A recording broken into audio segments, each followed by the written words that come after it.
Hello everyone. So this is our topic for today, which is India's first hydrogen train. Okay, this train will be completely run on hydrogen.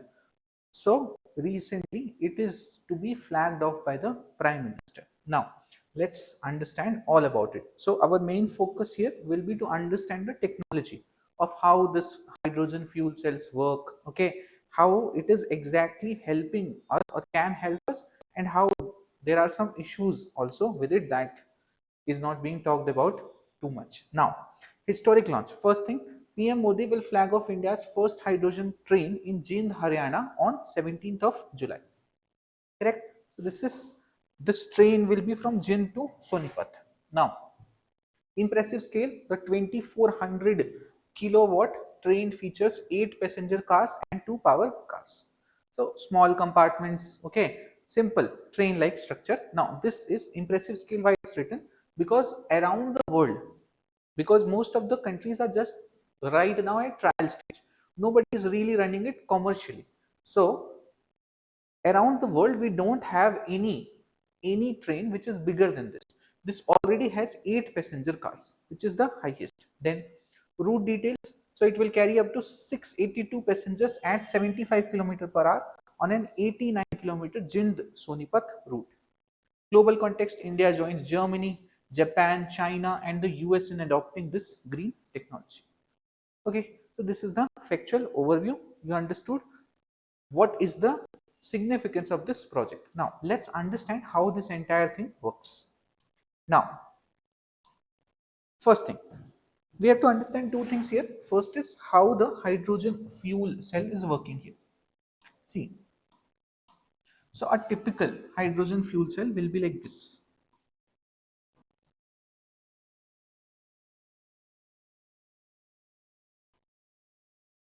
Now here you will have hydrogen and here you will have oxygen being supplied. Now, so these are the two electrodes. I'm calling them electrode 1, electrode 2. Do not worry about anode cathode right now. Okay, so this is hydrogen, this is oxygen. Now there is a separator and all this is inside an electrolyte tank. Now what is the role of this separator? So this separator will actually allow the hydrogen ions to go from here to here, but it won't allow electrons to go from here to here. So basically what happens, all these, this will lead to formation of hydrogen plus plus and electrons. Correct? Same thing. So it is broken down into hydrogen plus plus and electrons. Now, electrons won't be allowed to go from here. Hydrogen will be allowed. So hydrogen goes from here to here, from here to here, from here to here. Now electrons are not being allowed. Electrons also want to go there. Correct? Because of negativity here. Now, if electron wants to move, suddenly what you do, you just connect it by a wire. Now, once you connect this by a wire, now what will happen? Immediately, electrons now have a route to go. So, electrons will start flowing. Now, what do you think? What is flow of electrons? Flow of electrons, flow of ions is called electricity. So, basically, now you are getting what you are getting in this wire is called electricity. Now, if you put a bulb in between, let's say you put a bulb, now what will happen? Because current is flowing through this bulb, so this bulb will glow up. Now instead of this bulb you have your entire train. So any load you put here, it will get energized. Correct? Because of flow of electrons. Now what will happen on this side? Understand this. This is what makes it very good or very environment friendly. So basically here what happens, you have got the H plus ions, correct, from there. Then electrons have also come. Then you have oxygen also here, correct. All these things are available. Now let's try to balance it. All this is available. Now you have hydrogen also, you have electrons also, you have oxygen also. Essentially this can lead to formation of 2H2O, or basically this is the only byproduct, that is water in the form of vapor.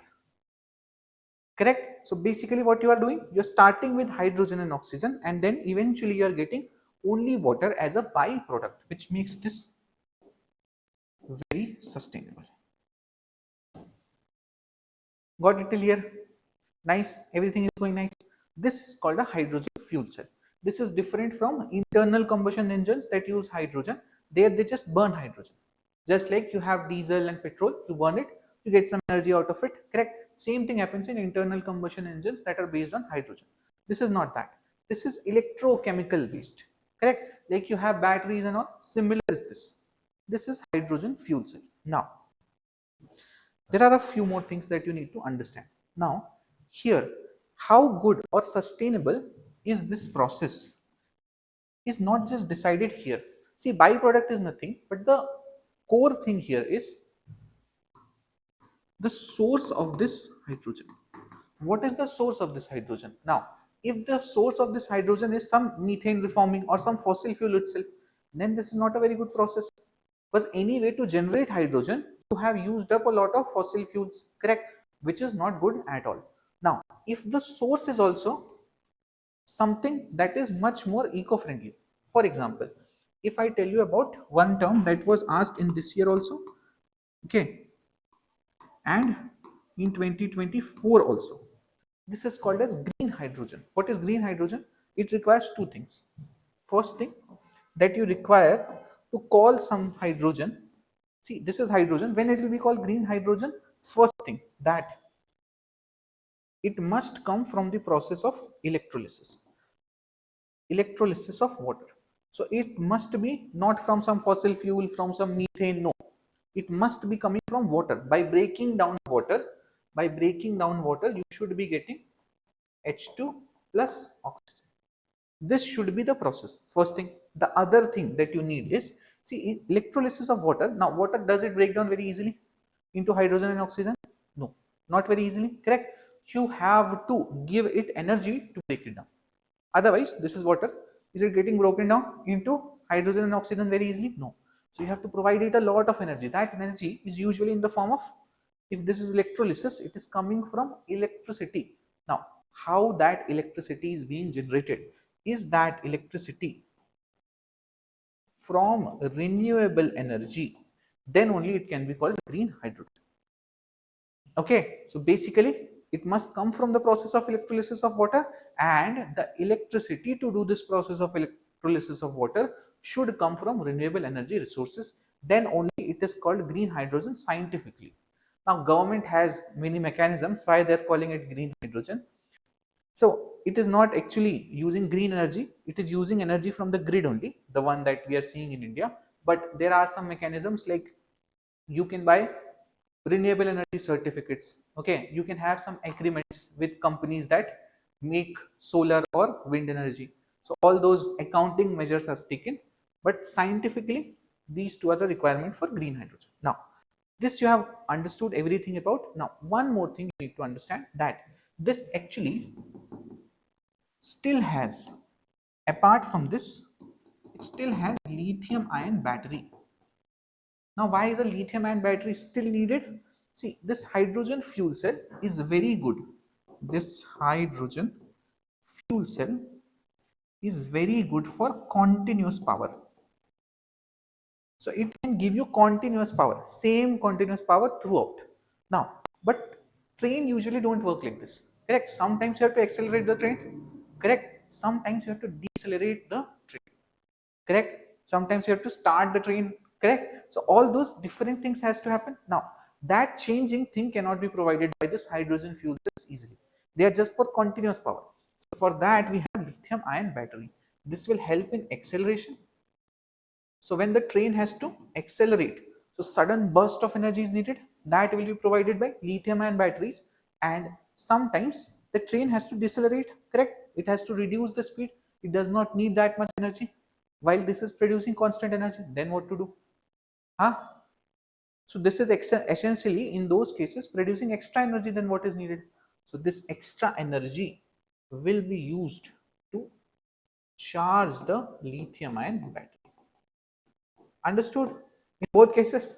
So if less energy is needed, it is producing continuous energy, use that extra energy to charge this lithium ion battery. If more energy is needed, so apart from this continuous energy, we again use lithium ion battery to give it more acceleration.